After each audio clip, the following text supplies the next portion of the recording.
नमस्कार, आप देख रहे हैं एमसीडी न्यूज़ और आज योग दिवस है। इस मौके पर बीजेपी के नेता और भोपाल से सांसद साध्वी प्रज्ञा सिंह ठाकुर इस समय सांसदों को संबोधित कर रही हैं और योग के फ़ायदे बता रही हैं। आपको बता दें, पिछले दिनों प्रज्ञा ठाकुर ने एक बयान दिया था कि वो गौमूत्र का अर्क लेती हैं, इसलिए उन्हें कोरोना नहीं हुआ, क्योंकि खबरें आ रही थी कि उन्हें कोरोना हो गया है। लेकिन उन्होंने गौमूत्र सेवन की बात कही थी और कहा था इसी की वजह से उन्हें कोरोना ना हुआ है ना होगा।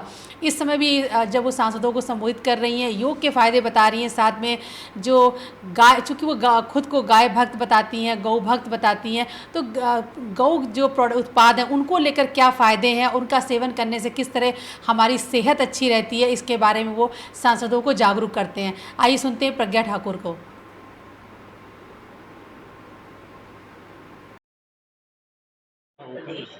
And she is elected in the 17th Lok Sabha.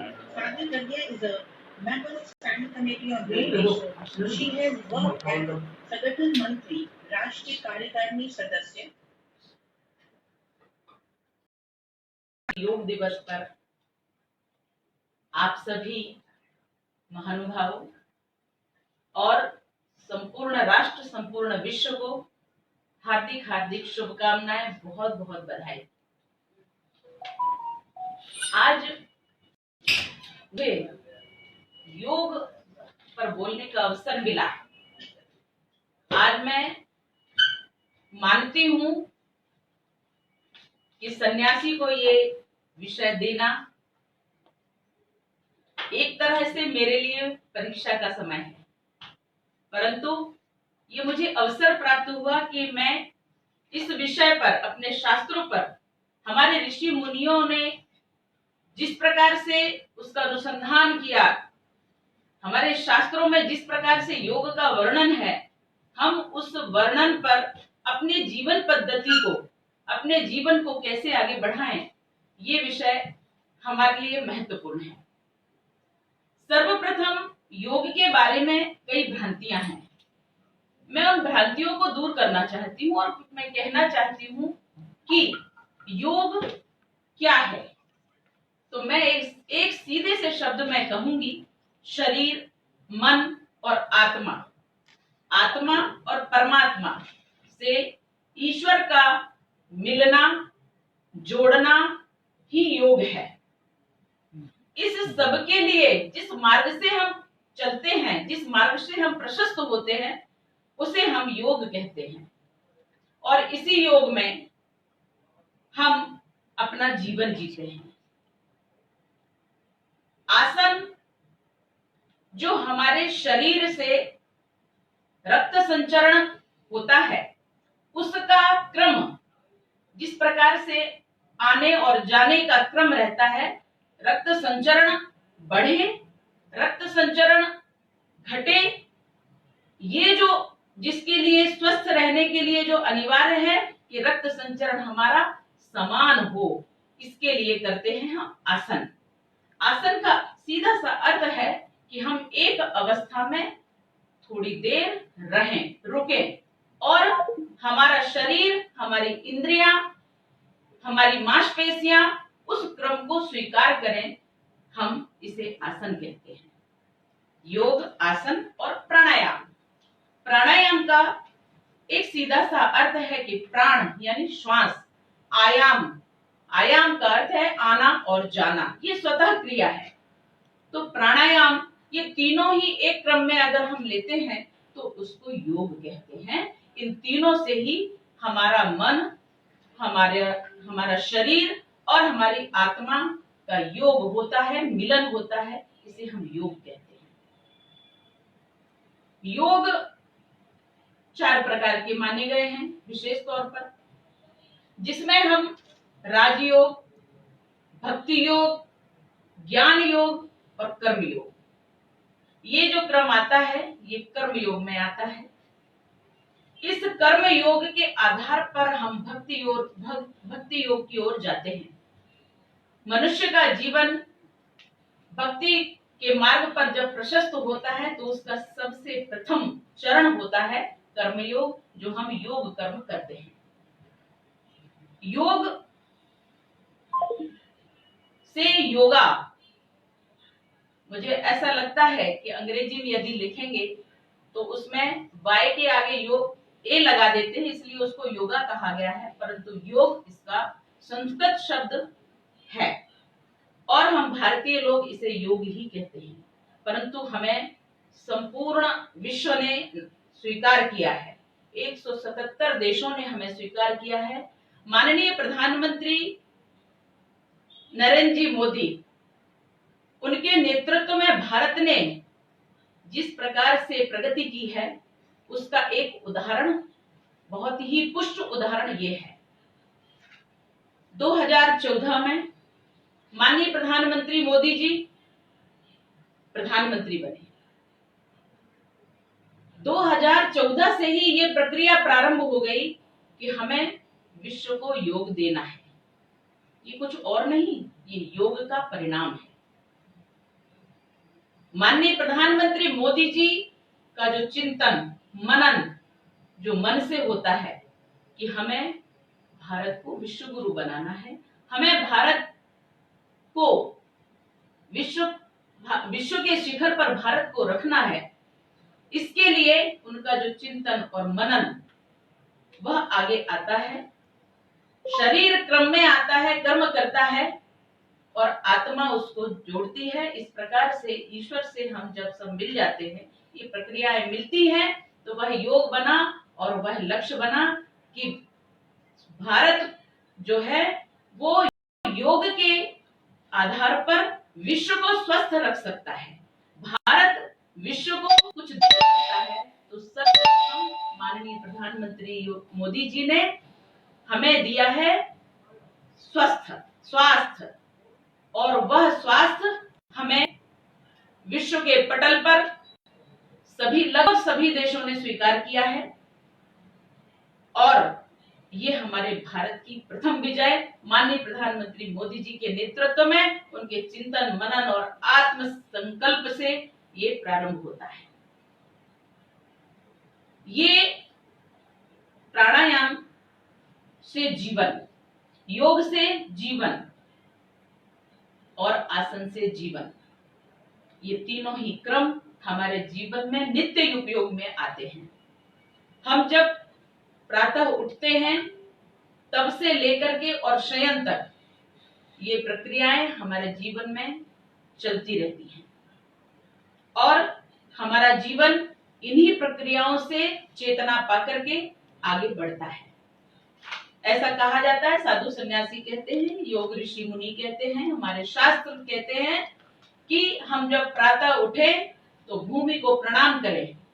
ये हमारे जीवन की पहली प्रक्रिया है कि हम जब सोकर उठते हैं तो प्रातः भूमि को प्रणाम करें और जिस भूमि पर हम प्रतिदिन प्रतिपल चलते हैं, फिरते हैं, बैठते उठते हैं, उस पृथ्वी को नमन करते हैं। ये हमारे संस्कार हैं, ये हमारे वेदों में कहा गया है।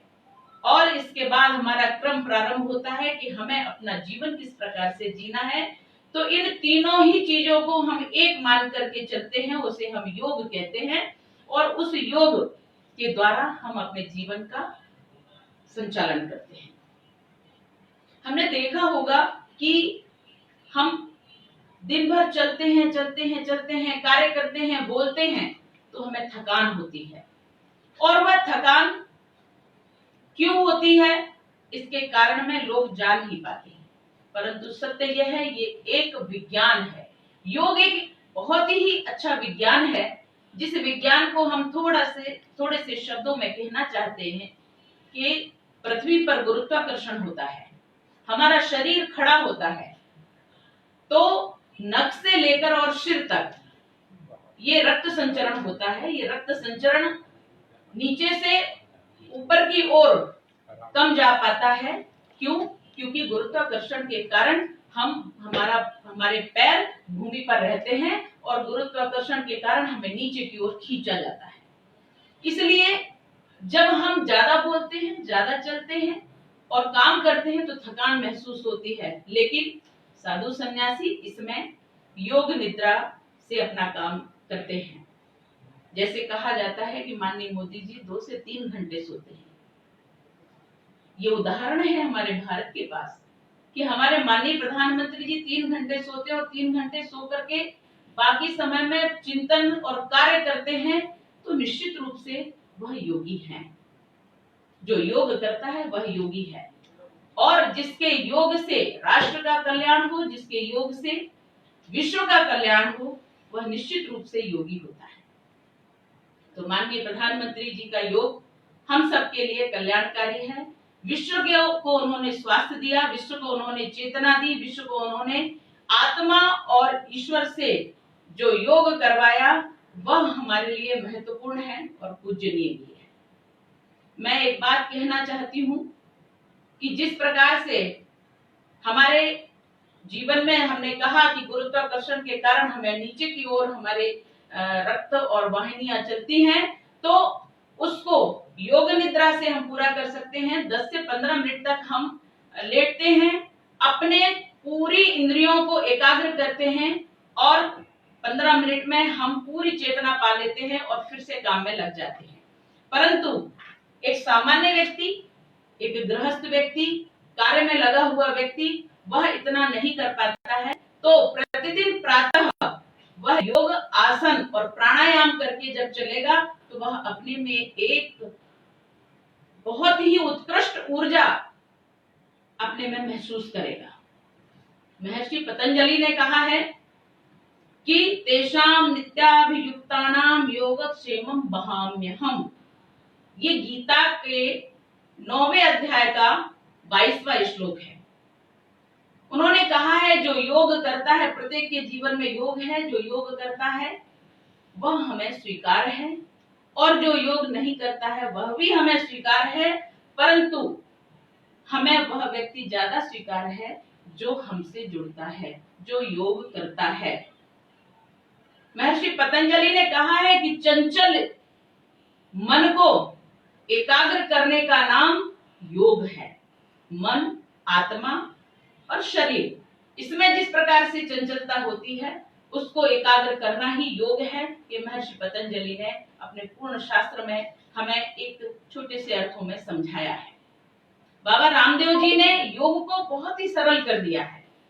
बाबा रामदेव जी ने कहा कि सांस तो आएगी और जाएगी, तो जो लिया जाएगा वह ऑक्सीजन होता है और जो छोड़ा जाएगा वह कार्बन डाइऑक्साइड होता है। तो जो लिया जाएगा वह ऑक्सीजन होता है। तो निश्चित रूप से हमारे शरीर को लेने वाली चीज हमें प्राण देती है और छोड़ने वाली चीज हमारे लिए अपशिष्ट होती है। इसलिए हमें प्राणायाम करना अनिवार्य है और श्वासों का आवागमन सहज कर देना, ये बाबा रामदेव ने हमें सिखाया है। ये कलयुग में, वर्तमान काल में हम कहते हैं। जिस प्रकार से लोगों ने कहा कि ये योग से हमें लाभ क्या है, तो योग से हमें कई लाभ हैं। हमारा संपूर्ण शरीर स्वस्थ रहता है,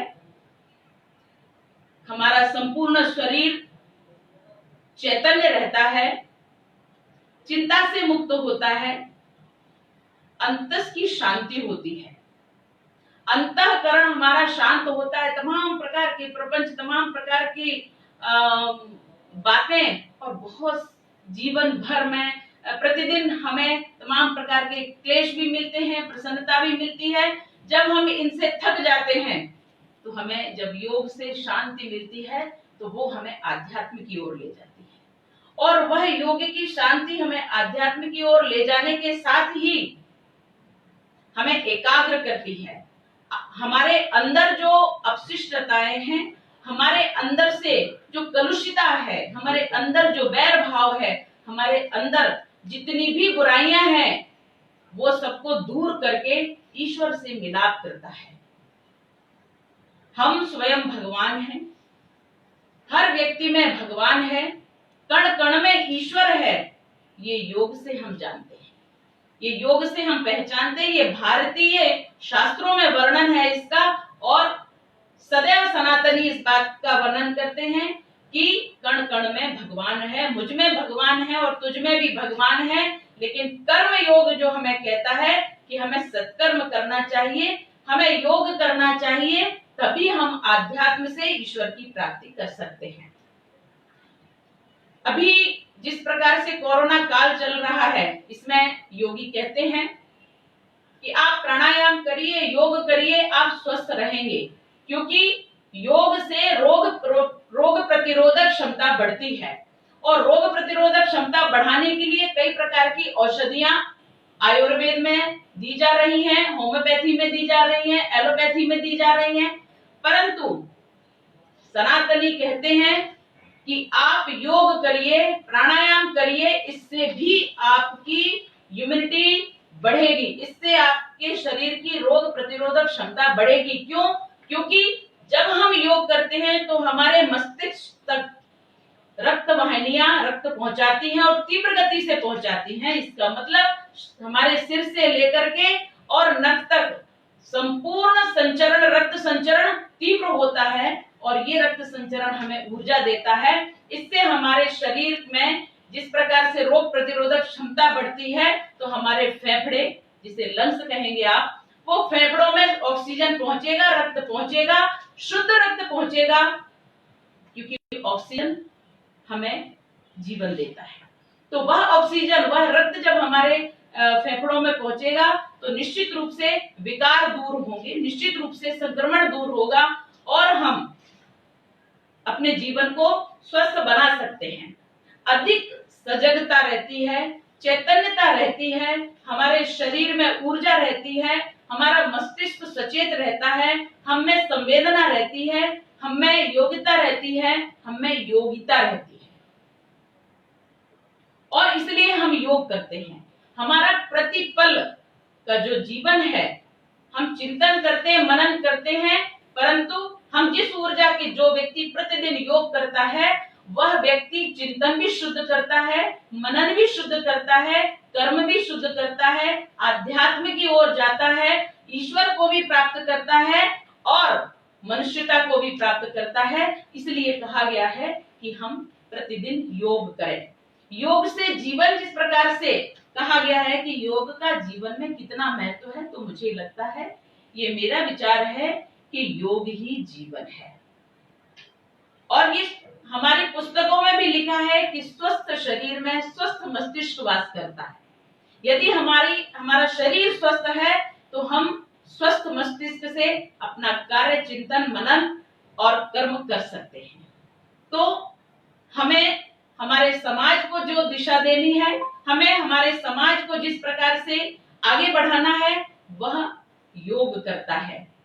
ऐसा कोई चमत्कार नहीं है कि सभी ने एक साथ मान लिया है, सभी देशों ने एक साथ इसको स्वीकार किया है। तो क्यों स्वीकार किया है? उसका कारण है कि जो लोग इस योग को किए, उन्होंने इसका विज्ञान जाना और विज्ञान जान करके ही उन्होंने इसको स्वीकार किया। 177 देशों से अधिक देशों ने हमारे योग को स्वीकार किया है। भारत विश्व गुरु के पद पर पुनः प्रतिष्ठित होने के लिए तैयार है।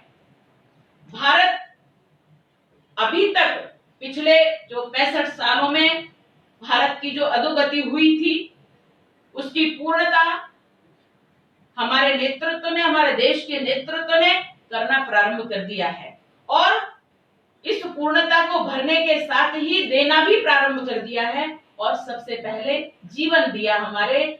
जैसे कहा जाता है कि सर्वे भवन्तु सुखिनः, सर्वे सन्तु निरामया, सर्वे भद्राणि पश्यन्तु मा कश्चित् दुःख भाग् भवेत्। जिस प्रकार से हम मनुष्य मात्र के लिए, जीव मात्र के लिए कहते हैं कि सभी सुखी रहें, सभी निरोगी रहें, कोई भी दुख का भागी ना हो, और इसी वसुधैव कुटुम्बकम की विराट कल्पना को लेकर के, विराट योग को लेकर के माननीय मोदी जी ने जो संकल्प लिया और विश्व में इसको स्थापित किया, ये योग आज विश्व दिवस के रूप में मनाया जा रहा है। ये दिन आज 21 जून को इसको स्वीकृति मिली थी और बहुत ही शीघ्रता हुई इसमें कि योग से ही जीवन है।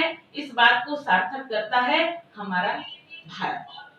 भारत जिस प्रकार से हमारे विश्व को एक करना चाहता है, कुटुंब मानता है, तो इसमें विसंगतियां कहीं भी नहीं है, क्योंकि सबसे पहले योग देने का अर्थ ही ये है कि आप स्वस्थ रहें। कोई भी देश कहा जा रहा है इस समय कोरोना के समय में कि किसी देश ने इस रासायनिक युद्ध को प्रारंभ कर दिया है।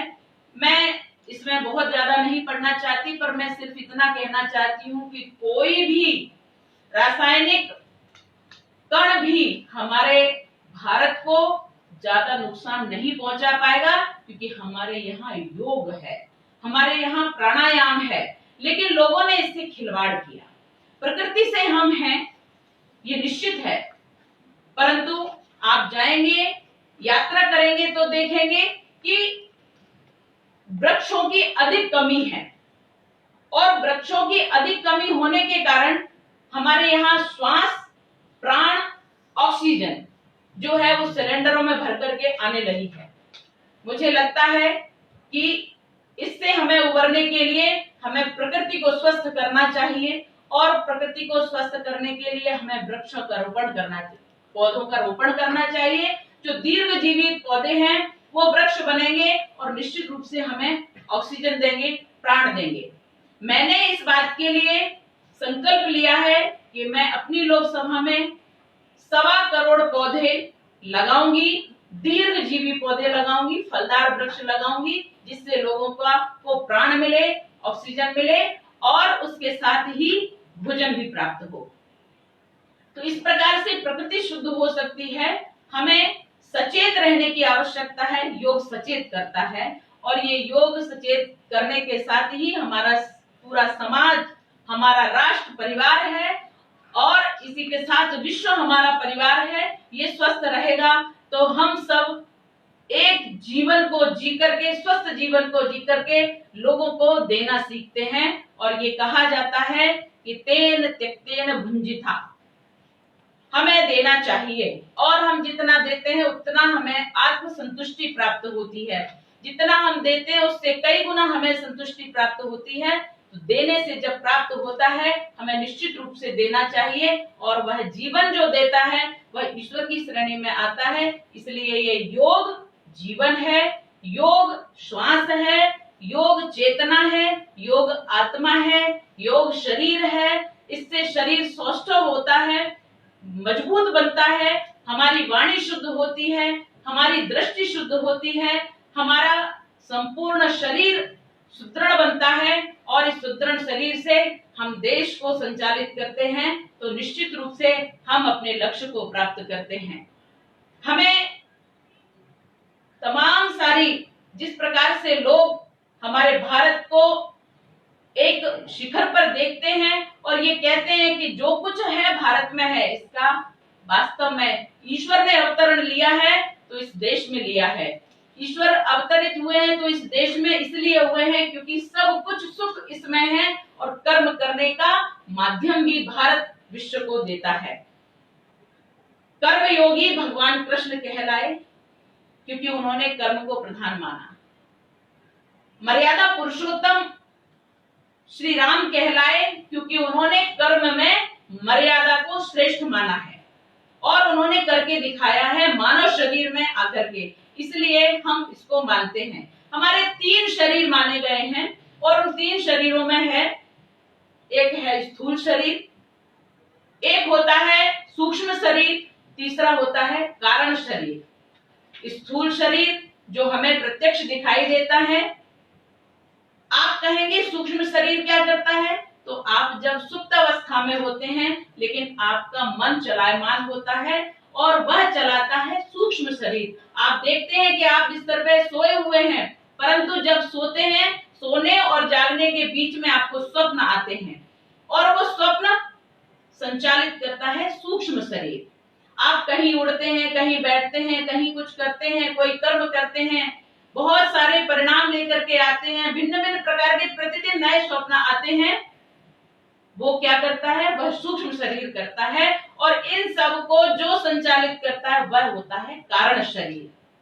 इसलिए ये एक विज्ञान है, हमारे शास्त्रों ने दिया है इसको, और ये शास्त्र हमारे कहते हैं कि जिसने इन तीनों शरीरों को जान लिया है वह व्यक्ति योगी से भगवान बनता है, क्योंकि हम इसको सबको संकलित करके और एक सूत्र में बंध करके स्वस्थ जीवन के साथ, स्वस्थ चेतना के साथ हम कार्य करते हैं। आत्मा जो कभी नहीं मरती, चेतना जो सदैव उपस्थित रहती है, श्वास जो प्रतिपल प्रतिक्षण जीवन देती है, ये हमारे शास्त्रों का मूल है। ये मूल जिस दिन मनुष्य समझ जाता है, उस दिन वह कहने लगता है कि वास्तव में जीवन हमें कर्म करने के लिए प्राप्त हुआ है, वास्तव में हमें सत्कर्म करना चाहिए, हमें सबके लिए भलाई सोचना चाहिए, हमें सबके हित के लिए कार्य करना चाहिए, और ये सिखाता है योग। इसलिए योग से जीवन है। भगवान कृष्ण ने कर्म योग को प्रधान माना है। गीता में सभी योग का वर्णन है। गीता स्वयं ईश्वर रचित है, और इसलिए हम गीता के शब्दों में, गीता के श्लोकों में जो पाते हैं वह हमारे लिए योग है। और इस योग से जो हम करते हैं, कर्म करते हैं, भगवान कृष्ण ने कहा है कि आप स्वयं कर्ता मत बनिए। जो करता है ईश्वर करता है, परंतु आप एक निमित्त हैं। तो यदि हमें ईश्वर ने निमित्त बनाया है तो हमें निमित्त में विवेक को जोड़ लेना चाहिए, अपने चिंतन को शुद्ध करना चाहिए। हमें हमारे समाज के लिए जीना है, हमें हमारे देश के लिए जीना है, हमें विश्व को सब कुछ स्वस्थ और एक उत्कृष्टता देनी है। तो जिस दिन हम देना सीख जाते हैं, उस दिन वास्तव में हम प्रसन्न रहते हैं और हम उद्वेलित रहते हैं कि और कितना कुछ कर पाएं अपने देश के लिए। इसी प्रकार से जब हम योग करते हैं तो देखा होगा कि मन बड़ा प्रसन्न रहता है, चिंता से मुक्त रहता है, और हमारे जिनसे लड़ाइयां हो गई हैं, जिनसे विघटन हो गया है, जो हमारे लिए उपहास करते हैं, हम उनको भी स्वीकार करते हैं और कहते हैं कोई बात नहीं, उससे गलती हो गई होगी। यानी क्षमा का भाव हमारे अंदर आता है, संबंधों में सुधार आता है, संबंध निकट होते हैं और हम मनुष्यता को प्राप्त होते हैं। मनुष्य मनुष्य में बैर न हो, जीव मात्र हमारा है, जीव मात्र के कल्याण के लिए ये हमारा योग हमें वहां तक पहुंचाता है। ऊर्जा, मैंने कहा कि हमारे योग से ऊर्जा मुझे प्राप्त होती है, शरीर में बल प्राप्त होता है। और शरीर में बल ही प्राप्त नहीं होता, मैं स्वयं इसकी उदाहरण हूं कि शरीर का लचीलापन, जिसे हम फ्लेक्सिबिलिटी कहते हैं, वो फ्लेक्सिबिलिटी हमारी बॉडी में योग के माध्यम से आती है। नहीं तो कड़क शरीर हो जाता है और हम जैसे ही झुकते हैं हड्डियां टूटने लगती हैं, हड्डियां कमजोर होती हैं, हमारे तंत्रिका तंत्र जो हैं, मांसपेशियां जो हैं, वो शिथिल होती हैं। और इन सबको मजबूत करने के लिए हमें छोटेपन से योग करना चाहिए। हमारे माता पिता हमें योग सिखाएं, हमारे शास्त्र, धर्मशास्त्र, ऋषि मुनि, हमारा सनातन धर्म ये सब सिखाता है। पर मत और मतांतरण से, जिस प्रकार से पिछले 65 वर्षों में माननीय मोदी जी के शासनकाल के पूर्व जिस प्रकार से योग भी होने के साथ साथ हमारे जितने भी मानदंड हैं भारत के, चाहे वो भगवा हो, चाहे वो धर्मशास्त्र हो, धर्मध्वजा हो, धर्मगुरु हो, धर्मज्ञ धरा धन धरोहर हो, इन सब की जिस प्रकार से अवनति हुई थी, माननीय मोदी जी ने अपने योग की क्षमता से, अपने योग के संकल्प से उसको प्राप्त किया और प्राप्त करके विश्व को योग दिया, जिसको आज हम जी रहे हैं, कर रहे हैं। और शरीर को स्वस्थ बना करके हमने देखा कि अभी कोरोना के समय में जो लोग प्राणायाम करते थे, वो प्राणायाम करने वाले लोग वास्तव में या तो उनको कोरोना नहीं हुआ है, या कोरोना हुआ है तो उनको ज्यादा औषधियों की जरूरत नहीं पड़ी, वो घर पर रहकर ही स्वस्थ हो गए हैं। और यदि अधिक हुआ है तो वो हॉस्पिटल तक गए हैं, ज्यादा उनको ऑक्सीजन नहीं लगी और वो घर पर आए हैं। ये मैं किसी प्रकार के विवाद का विषय नहीं कह रही हूँ, परंतु इतना अवश्य कह रही हूँ कि जो सत्य है उसको स्वीकार करना चाहिए। और सत्य यही है कि हमारा शरीर पंचभूतों से मिलकर बना है, हमारा शरीर तंत्रिकाओं से मिलकर बना है, हमारा शरीर जो है वो चेतना देता है, वो तब देता है जब हम उसको सुचारू रूप से संचालित करते हैं। शरीर हमारा भारत को शरीर और देश, ये जब हम एक मान लेते हैं तो हमारा भारत हमें बनाना है किस प्रकार का स्वसंरक्षणक्षम। हम अपने देश की रक्षा स्वयं कर सकते हैं, क्योंकि हम अपने शरीर की अपनी रक्षा कर सकते हैं तो देश की रक्षा कर सकते हैं। देश के साथ हम विश्व को ज्ञान दे सकते हैं, वैराग्य दे सकते हैं, तप दे सकते हैं, तपस्या दे सकते हैं। हम अपने देश को वह उत्कृष्ट स्थान दे करके विश्व का संचालन कर सकते हैं, नेतृत्व दे सकते हैं जो अभी दिया जा रहा है। हम बहुत ही, ऐसा कहा जाता है कि अच्छे दिन आएंगे और वह अच्छे दिन आ गए हैं, क्योंकि हमने विश्व को देना सीख लिया है, हमने विश्व में सिर उठाकर जीना सीख लिया है, हमने भारत का स्वाभिमान विश्व में स्थापित किया है। हमारे धर्म और हमारे जो आराध्य देव हैं प्रभु भगवान निष्कंटक हो गए, उनका मंदिर निष्कंटक होकर के बनने लगा है। हम सिर्फ ये कहते हैं कि हमारा जीवन जिस प्रकार से योग से चलता है उससे हम इतने उत्कृष्ट कार्य करते हैं कि हम अपना अस्तित्व स्वयं स्थापित करते हैं। अपने अस्तित्व के साथ साथ हम समाज को स्वस्थ करते हैं, समाज की स्वस्थता के साथ साथ हम देश को स्वस्थ करते हैं, देश की स्वस्थता के साथ हम विश्व कल्याण की कामना करते हैं।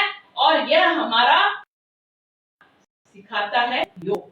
एक शब्द में इतना विराट अर्थ छुपा है और ये हमारा सिखाते हैं शास्त्र, और ये सब मिलकर के सिखाया है, कहा है भगवान कृष्ण ने गीता में स्पष्ट कहा है। इसलिए योगक्षेम वहाम्यहम्, अप्राप्त वस्तु की प्राप्ति करा देना योग है। जो हमें अप्राप्त है, कहीं भी प्राप्त नहीं हो सकती, हम कल्पना नहीं कर सकते हैं, परंतु हमारे जीवन में कभी ना कभी ऐसा होता है कि हमें अचानक कुछ प्राप्त होता है और वह प्राप्ति कराता है।